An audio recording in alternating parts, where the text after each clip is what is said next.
This is not a drill, chosen one.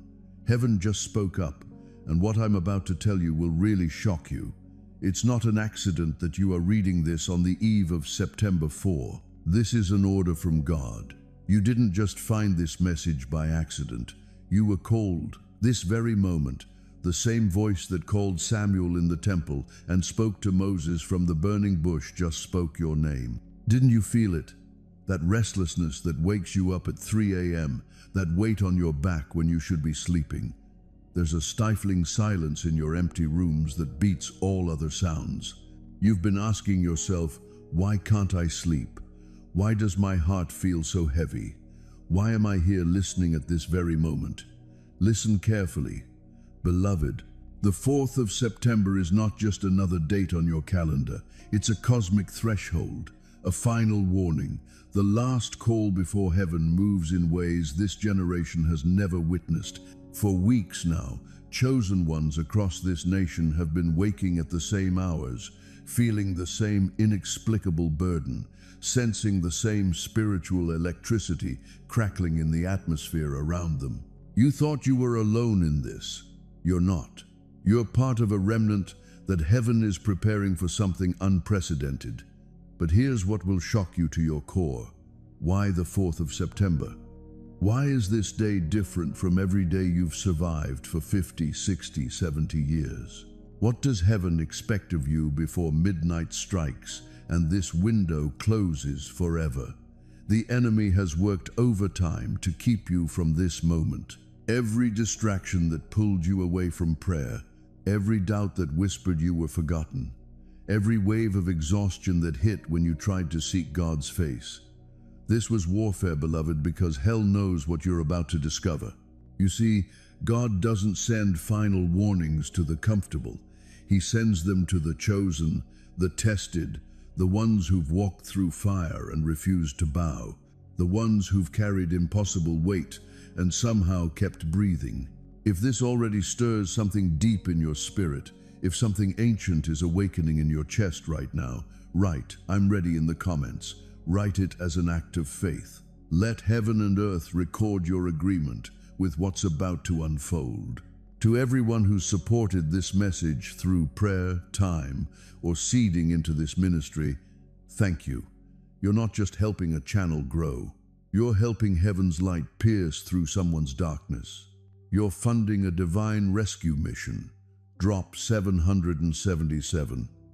In the comments, if you know this message found you exactly when heaven intended, that number isn't random. It's your confirmation code that you're aligned with what's coming. Now, breathe deep, stay close, because what you're about to hear in the next hour will either terrify you or transform you. There's no middle ground anymore. The silence ends now. Your final warning begins today. How many nights have you sat in that chair where your beloved used to sit, wondering if God forgot your address? How many mornings have you awakened to a house so quiet you can hear your own heartbeat, questioning if your voice still matters to heaven? How long have you been carrying the crushing weight of divine silence, mistaking it for divine abandonment? Listen to me, chosen one. Your silence was never punishment.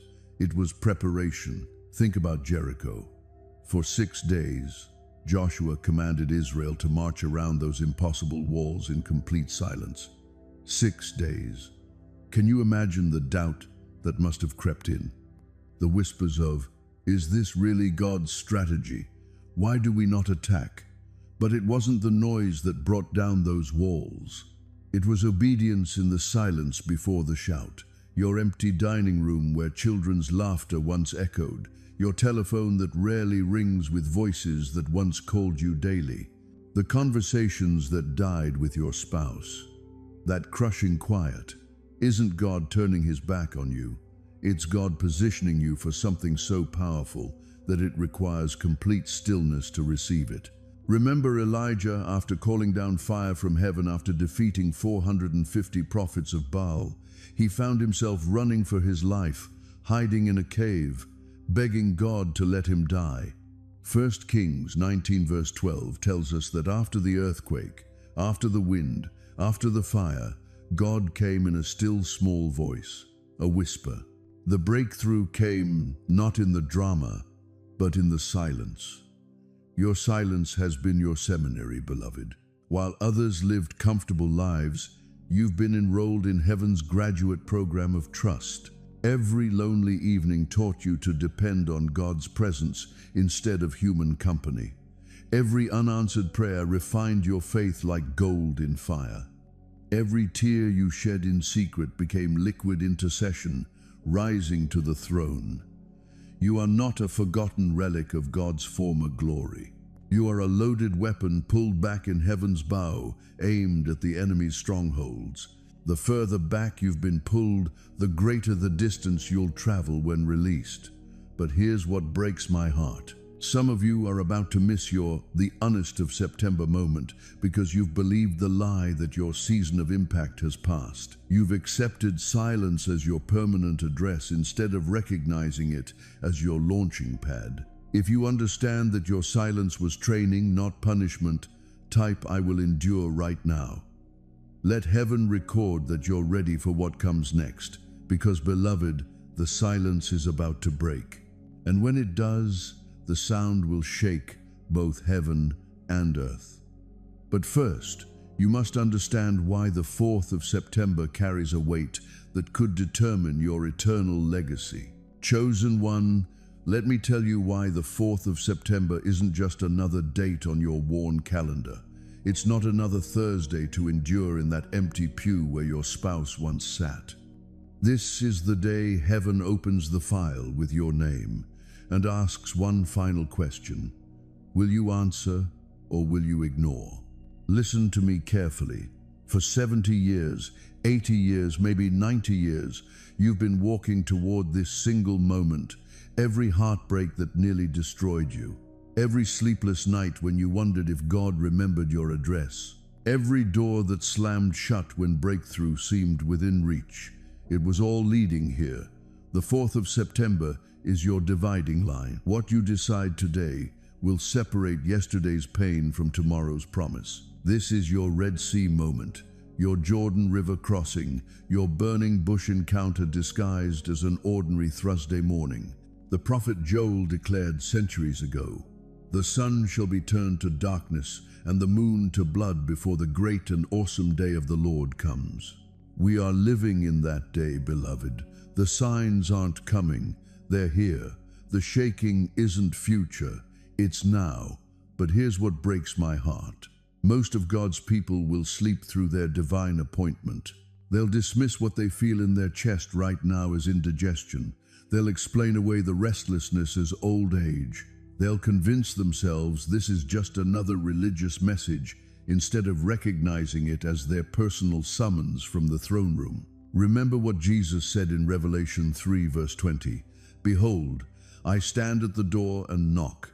If anyone hears my voice and opens the door, I will come in." But notice what it doesn't say. It doesn't promise he'll keep knocking forever. There's a window. There's a season, there's a moment when heaven moves, and after that moment passes, some doors close permanently. You've been in the wilderness long enough, 40 years of wandering in circles, wondering when your breakthrough would come. But just like the Israelites at the edge of the promised land, you have a choice. You can cross over or spend another 40 years in the same desert, asking the same questions, carrying the same burdens. This is not just another Thursday, chosen one. This is the last warning before heaven shifts the season forever. This is your moment to step out of yesterday's limitations and into tomorrow's limitless possibilities. So, I'm asking you right now, no, I'm begging you, declare it.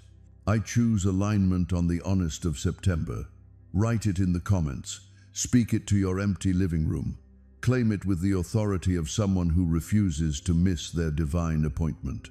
Because what happens next will determine whether you spend your remaining years as a testimony of God's faithfulness or a cautionary tale of missed opportunities. You know what breaks my heart? It's sitting across from a 7-8-year-old woman in Brooklyn last month. Her weathered hands trembling as she whispered, "Pastor, I buried my Harold 6 years ago. My kids live in 3 different states and call me twice a year. I wake up every morning wondering if God remembers I'm still here, chosen one. If that's your story, listen to me carefully. Those empty rooms aren't evidence of abandonment. They're sacred chambers where heaven has been preparing you for something unprecedented. You've carried weight that would crush ordinary souls, haven't you? You've stood at gravesides watching them lower, the only person who truly knew your heart. You've held their hand as it grew cold, wondering why God took them and left you behind. The silence in your house now screams louder than any sound. Your children, Lord, your children. You sacrificed everything, worked double shifts to pay for their education, went without so they could have loved them fierce and unconditional. And now they're strangers with your last name. They call when they need money, they visit when it's convenient. They treat you like a burden when you gave them everything. That betrayal cuts deeper than any physical wound, doesn't it? Because you didn't just lose children. You lost the future you dreamed of, those grandchildren you'd never really know, those holidays that became echoes of what family used to mean, and your body. This temple that carried you through decades is betraying you now. Medications that cost more than you used to make in a week. Doctors who talk over you like you're already gone. Stairs that feel like mountains. Nights when pain keeps sleep away and you wonder if this is all there is left. But here's what the enemy doesn't want you to understand.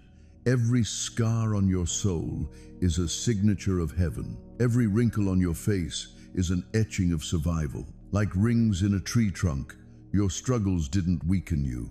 They proved you could weather every storm held through at you and still be standing.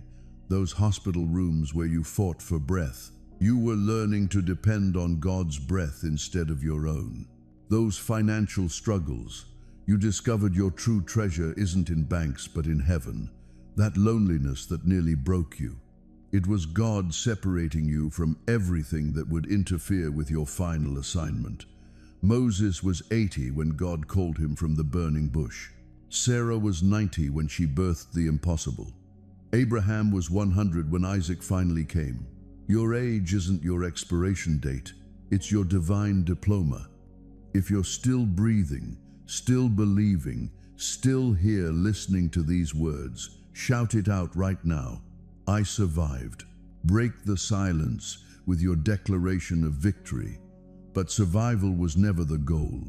Survival was preparation for what heaven is about to release through your battle-tested faith. Chosen one, I need to expose the filthiest lie hell has been whispering in your ear for years. Can you hear it right now? That voice that slithers through your mind at 3:0 a.m. when the house is too quiet and your thoughts are too loud. You're too old. Your season is over. God uses younger people now. You've missed your moment. Stop. That is not God's voice.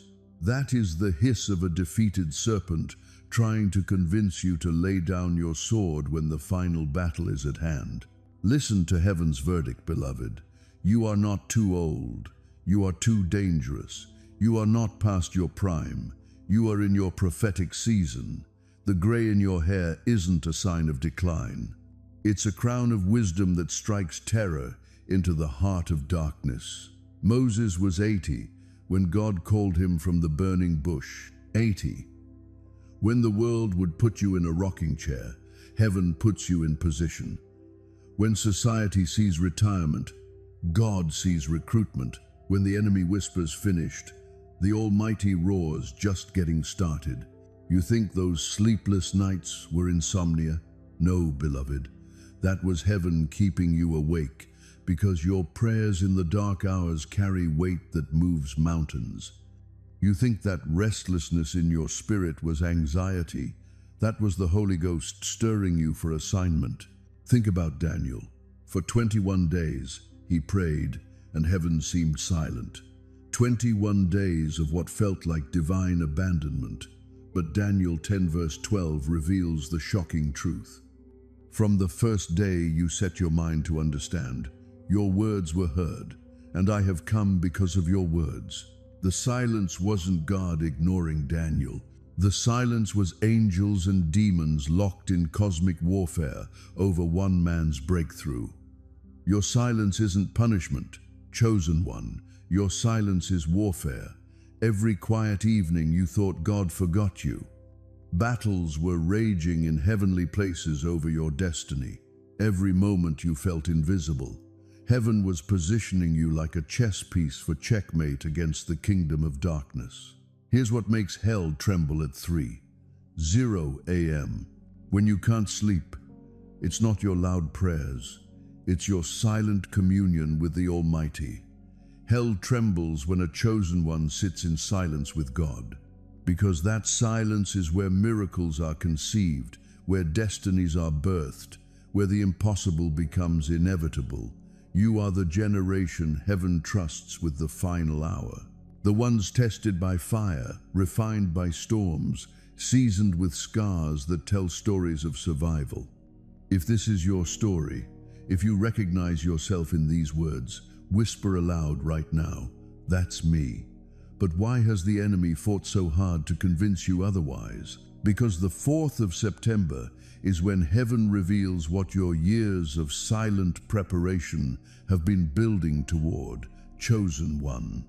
For decades, the enemy has been whispering the cruelest lie straight into your weary heart. He's convinced you that your best days died with your spouse, that your purpose was buried with your dreams, that at 65, 70, 80 years old, you're just marking time until heaven calls you home. That is a lie from the pit of hell. Listen to what the enemy doesn't want you to remember. Every prophet in Scripture received their greatest assignment in their golden years. Moses was 80 when God called him from the burning bush. Anna was 84 when she proclaimed the Messiah. Abraham was 100 when Isaac was born. Your wrinkles aren't signs of decay. They're etchings of wisdom. Your slower steps don't signal weakness. They reveal the measured walk of someone who's learned not to run ahead of God. But here's where heaven's mathematics will shock you to your core. Isaiah 61:3 declares God's divine exchange program to give unto them beauty for ashes, the oil of joy for mourning, the garment of praise for the spirit of heaviness. This isn't poetry, beloved. This is God's business model. He doesn't just restore what was lost. He multiplies it beyond recognition. Every tear you cried over that empty chair where your husband used to sit, those tears are about to water seeds of revival in someone else's dying marriage. Every sleepless night you spent wondering if your children would ever call, that loneliness is about to become healing oil for other abandoned parents. Every financial struggle that taught you to trust God's provision, that testimony is about to unlock breakthrough for families drowning in debt. You thought your pain was punishment. Heaven saw it as preparation. Right now, while systems collapse around us, while families fracture and faith dies in the streets, God is positioning you as foundation stones for what He's rebuilding. While the young generation drowns in anxiety, you've learned to cast your cares upon Him. While they build on sand, you've built on the rock. This is your moment, warrior. The honest of September is not your retirement. It is your ignition. Stand up right where you are. Raise your hands toward heaven and declare with the authority of someone who survived every storm. I receive my exchange. Beauty for my ashes, joy for my mourning, purpose for my pain. Say it louder. Let your empty house hear it. Let the angels record it. Because what God is about to release through your surrendered life will rewrite everything you thought you knew about your remaining years. But first, you need to understand exactly what the 4th of September is unlocking in the spiritual realm over your bloodline. Conclusion, your September Unos declaration. Beloved chosen one, as we reach the end of this sacred encounter, I need you to carry 3 unshakable truths with you into the honest of September and beyond. First, your age is not your expiration date. It's your activation code. While the world whispers that your best days are behind you, heaven declares your most powerful chapter is just beginning. Moses didn't split the Red Sea at 30, he did it at 80. Anna didn't recognize the Messiah in her youth. She proclaimed him at 84. Your silver hair isn't a sign of decline. It's a crown of wisdom that this broken world desperately needs. Second, every trial you've endured was preparation, not punishment. That divorce that nearly destroyed you taught you the difference between human love and divine love. That financial ruin that left you counting pennies proved your security comes from heaven's bank, not earth's economy. That diagnosis that terrified you revealed that your hope is built on nothing less than Jesus' blood and righteousness. Nothing was wasted. Every tear was an investment in someone else's breakthrough. Third, the honest of September isn't about retirement. It's about reignition. While others see your quiet years as winding down, God sees them as powering up. The silence you've walked through wasn't abandonment. It was preparation for the loudest testimony of your lifetime. But I need you to know something deeper than knowledge, something that settles into your bones and becomes an unshakable truth. You are not walking this path alone. Even when your house feels empty, even when the phone doesn't ring, even when you wonder if anyone remembers your name, the God who numbers every hair on your head is orchestrating every detail of your breakthrough. Beyond God's presence, you have a family right here. Look at these comments flowing like a river of hope. See these hearts connecting across miles and years. Feel these spirits resonating with the same hunger for purpose. We're not just viewers on a screen. We're warriors in the same army, carrying the same hope, fighting the same battles, believing for the same breakthroughs. Share what God spoke to your heart today in the comments below. Tell us what you're believing Him for in this season of divine exchange. Ask for prayer. This community will surround you with intercession that moves mountains. If someone comes to mind who needs to hear that they're not forgotten, not finished, and their greatest chapter may be just one prayer away, share this message with them. Let me ask you this. When you look in the mirror tomorrow morning, will you see someone marking time until heaven, or will you see a warrior that hell couldn't break, carrying authority that comes only through fire? If this message stirred something ancient in your spirit, if you feel that divine restlessness rising in your chest, don't keep this to yourself. Subscribe to this channel and hit that notification bell, because your breakthrough journey is just beginning.